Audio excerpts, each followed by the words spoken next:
Hey guys, it's Nicole, and today I am playing along with the 6x6 paper pad sketch bundle that Scrapbook Generation recently posted. There is a Facebook group where we're all kind of following along and being able to chat with Allison Davis, who designed the sketches. However, that group closed, I want to say the 31st of May, I think was the last day that you could get in there. So if you are in that group with me, hi. If not, obviously just play along at home. But I am working on sketch number 1. I've mentioned in a couple of videos that what my plan is, if I can work ahead, I'm going to work ahead. If I can't work ahead, I'm going to basically not go look at the Facebook group and not go and look and see Allison's sample or see anybody else's layouts before I do mine. I'm one of those people that's sort of easily influenced by what other people do, and it kind of takes me out of being creative myself or sort of stretching myself creatively. So that's just kind of one parameter that I'm giving myself, is to limit my viewing of everybody else's layouts until I've done mine and I've posted mine. And again, that's just a personal choice, personal preference. I'm hoping to be able to work on sketch number 2 this week so that I can, come Monday when she's talking about sketch 2, I can already have my layout done and kind of be able to see everything with everybody else and sort of be chatting from the get-go. So as far as my layout, I did stick pretty close to her original sketch. My original plan for all of the repeating elements on the left page, my original plan was to use a bunch of these little monkeys that I have from, it's a die from Simon Says Stamp. I think it's their picture book series, but it's the small ones. I was originally thinking it would be really cute to just have a whole bunch of monkeys going across there, but the style of the picture book dies kind of have where the animal sort of just kind of ends right below their shoulders. And it just wasn't working for me because I felt like they were just kind of floating, and it was just going to be weird to have a sea of monkeys when the topic and theme of my layout is my son and his monkey, and there's only one. So I just kind of felt like, you know what, I'm gonna go with the star element, which Allison did show on her sketch, was that her sort of icon placeholder that she used for the sketch was a star.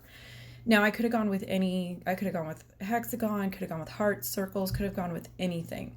The only reason that I went ahead and did the stars, and it didn't have to do with the fact that it was on the sketch, it was mostly because of the paper that I was using. The Lime Twist series from My Mind's Eye, which is very old, but it is probably my favorite collection in the fact that there was, I want to say there was either 2 or 4 different color variations, and I'm pretty sure it was 4, and I think I have most of them. But the Lime Twist era of My Mind's Eye for me was just their sweet spot. I loved that at this time in the industry, My Mind's Eye was doing B-sides like I prefer. You had a bunch of bright colored A-sides, but then when you flipped them all over, you had a better, just a better mix of B-sides. It was, you were getting, maybe 2 shades of each color that was represented in the collection, but you were also getting different styles of patterns and different sizes of patterns within those B-sides. So for me, this specific 6x6 pad I've used multiple times doing her classes, and I just absolutely love it. And for whatever reason, when I see that collection, I just think stars. So again, that was what I went. So here you can see when I'm in the planning phase, this was where I was thinking that I was going to do a mix of a bunch of the monkeys and a bunch of the stars. And then as it progressed, it wasn't going to work for me. So I went with the stars. And then this layout, not even kidding, took me 2 days. And I mean 2 good couple hours each day of just stuff. End result, I love. Middle, I was like, what am I doing? This is too much. But basically I used the puffy stars from Lawn Fawn, and I'm using the smallest and then the very next size up. There's only, I think there's only 5 in that set, and they do have big jumps.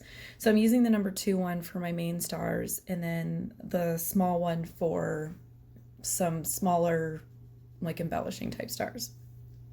And I ended up using just papers from the My Mind's Eye 6x6 pad and one from A Simple Stories Snap, like wood grain pad. And then this brown sheet came from a Lawn Fawn wood grain 6x6 pad. And I chose to go ahead and make my own alphabet here to spell out the monkey's name, which is Bernie. Fun fact, when we got the monkey and we were at home playing, I commented to my husband that the monkey actually kind of looked more like a Bernstein bear. So kind of dating myself. So if you as a child read those books, you kind of know what I'm talking about. And so he said, well, let's just call him Bernie. And it just kind of stuck. My daughter, on the other hand, she also has a monkey. His name's just Monkey because that's second child syndrome. But moving on, the right side of the layout, again, I stuck close to her sketch. She's got 4 full-size 6x6 sheets of paper. I did go ahead and hand stitch around the edge just with some dark brown thread. And then I knew that I didn't have a ton of stuff that I really wanted to say, so I ended up just going with 2 sort of long journaling strips. And I'm going to have these sort of be part of my title. Just visually, that was what I was liking in the sketch. I left on the other side of the room. In the sketch, she's got her journaling shown next to sort of a single photo above the title. So some of the things that I have changed on my layout was, instead of 1 photo, I changed it to 2 smaller photos, which are roughly 2x3. I didn't really measure them. I just kind of eyeballed them and cut them down once I figured out my star placement and things like that. Pretty much why this layout took me 2 days was basically cutting all of the stars. The smaller stars, I cut 3 layers of white cardstock to back them behind. The clouds that I included here, which these are just some flat bottom clouds from Simon Says Stamp, which I'll post a link below if they're still available. All of those I did multiple layers as well. I kind of like doing that. I'm sort of stuck in this trend of doing that because I think it gives it a little bit more emphasis on your layout to have multiple layers, but yet it's also sort of a step down as far as thickness from regular chipboard. I also wanted to go ahead and mention that the pattern paper that I chose for the background of the left page of my layout is a very old grid style pattern paper from another My Mind's Eye collection. I want to say it was Penny Lane. I already like grid backgrounds, like that type of pattern anyways, but I also went with that choice on this style of a layout because things are going to be lined up. So you can see here the way that I centered my stars and I wanted them to line up. I could have used a T-square ruler, could have just used cardstock, could have used my mat. For me, it was just easier to kind of eyeball them at first, get them spread out color-wise the way that I wanted them, figure out which ones were going to sort of be blank and open for stitching, and then I basically counted a certain number of little tiny squares from the bottom and from the edge. And then I went around and lined up all of the outside stars, and I just used a small piece of adhesive to put them down to make sure that that was where I wanted them. Then I went back and securely attached all of them. And then I left 4 of them open to be able to stitch an outline of the star, and that's where those small stacked stars are going to be. So at this point, I'm still making decisions on where I want things to be. I have my sketch off over to the side, but at the same time, I'm kind of placing things where I want them to fit based on changes that I've made, based on the fact that I've got 2 photos instead of 1, the fact that I am changing up the journaling. And here is where I was talking about that I basically just cut thin strips of cardstock to back my journaling. I could have used foam adhesive or something like that. I chose not to go that route, mostly just because I didn't want it to be that dimensional, and I didn't want it to sort of get squished and lumpy because it's such a long, skinny piece that once I put it in my album, it was gonna just kind of get a little bit mangled. So I took one of the stars that I had cut that I chose not to use. The color was just kind of off and it just wasn't working with the other colors that I had picked. So I'm using that to basically trace around it, and then I'm going to just pierce the holes going around. And I basically started with the point of the stars and kind of, I guess, what I would call the armpit of the star. And then I just split the difference between the two, and then split the difference between that again to just kind of eyeball somewhat of an even stitch. And I prefer, if I'm going to do stitching like this, I prefer to kind of put the holes, like if you were doing a straight line, I'll try to put them a little closer than I would normally think to, because in the end it just ends up looking a little bit better. I did use that piercing guide for the big border on the right just because it's so much easier to use and it does kind of keep it super straight. So I cut out of the video just the stitching. It just took me forever. I basically sat there and caught up on a ton of YouTube videos and just kind of sat and listened to other people craft while I was stitching everything. And then I went ahead and sort of committed to my journaling placement. I'm going to go ahead and commit to where I want my photos to be. And I basically just picked my two sort of favorite photos outside of, there's one on the right where he's just sort of kicked back, like big grin on his face, just kind of chilling with his monkey. But these two are my sort of favorites, so I put them separate where sort of all the attention is happening over on the left. And it's just him sort of hugging his Bernie, and then this picture that the photographer had captured of just him and what he was doing at the time, where he just dragged this monkey everywhere. And these photos are actually from my daughter's 9-month photo shoot.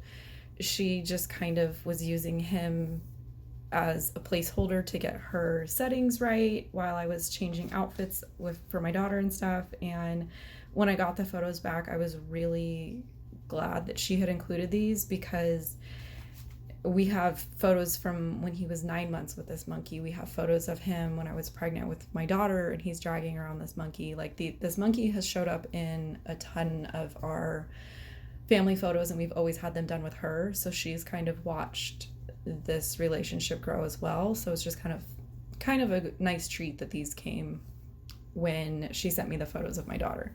So here is my little teeny tiny storybook collection monkey. Again, this is a Simon Says stamp die. I will go back and look and see.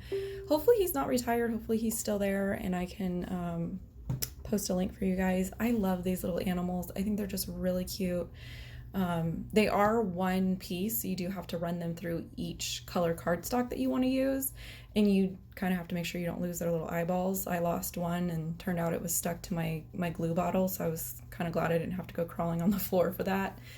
And then those clouds, I don't know, I kept coming back to them, and they ended up working out really well to sort of create a resting place between my title and my photos, and sort of allow me somewhere to tuck that monkey, because again, he sort of just ends abruptly, and putting him on a layout, he would just kind of look like he was floating unless I kind of grounded him. And then the space between him and the photos sort of starts to look a little awkward, so I just kind of went through and found some things to fill in. These are some super old My Mind's Eye phrase stickers. I just found the one that said you and me. I couldn't find one that said like friends or anything like that, so this was sort of the next best thing. And I just like that, again, it's bridging that sort of awkward gap between the photos and the monkey.